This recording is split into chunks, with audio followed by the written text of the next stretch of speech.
I've pulled a good satellite tracker and the appropriate track for you. The link is below in the About tab. Let's quickly look back at some of his best work while he was up there. Ayan, super typhoon. The number of official dead has risen and will continue to rise all day. We now know entire metro areas were leveled. We can now only wait for more news and pray that Vietnam's ready for yet another storm to hit its coastline as well. West of that, we have an interesting threat to the Arabian Sea and east-northeast Africa. First storm of the season threatening this area. Not sure anyone actually watches this show over there, but that's alright. Princeton University, press release about tiger stripes. Actually, that's their playful naming after their mascot applied to the rib, rock, and dirt lines under the ice that they say are a big factor in ice movement and climate change. If you want the actual paper, I've linked that below as well.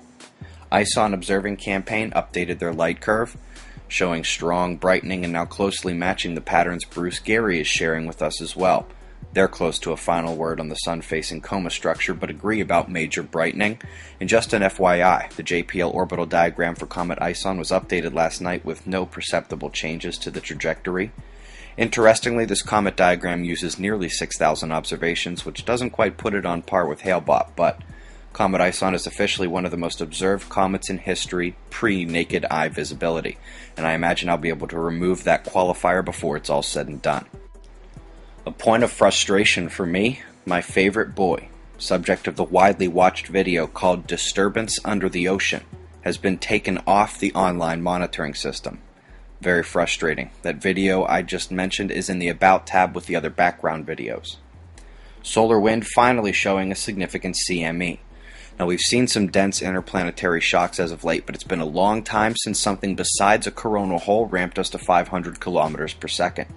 Still counts as just a moderate impact, but it's bigger than what we've had recently.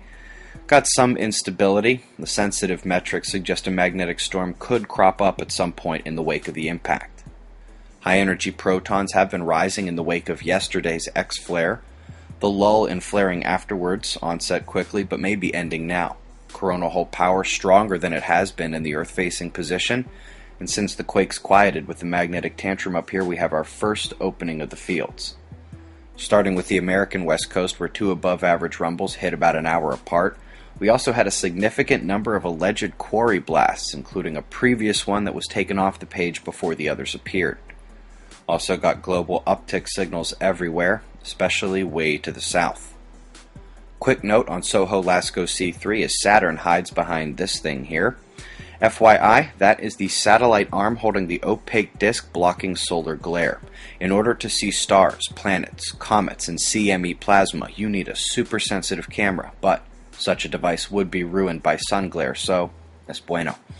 Earth-facing sunspot group, the big one, still hanging on to that backside delta spot. It is definitively alive and could pop more today. The limb group appears to have mixing magnetics, but has not produced yet. We'll keep an eye. Shots of our star to close, eyes open. No fear, it's 6:30 a.m. Eastern Time, and that's the news. Be safe, everyone.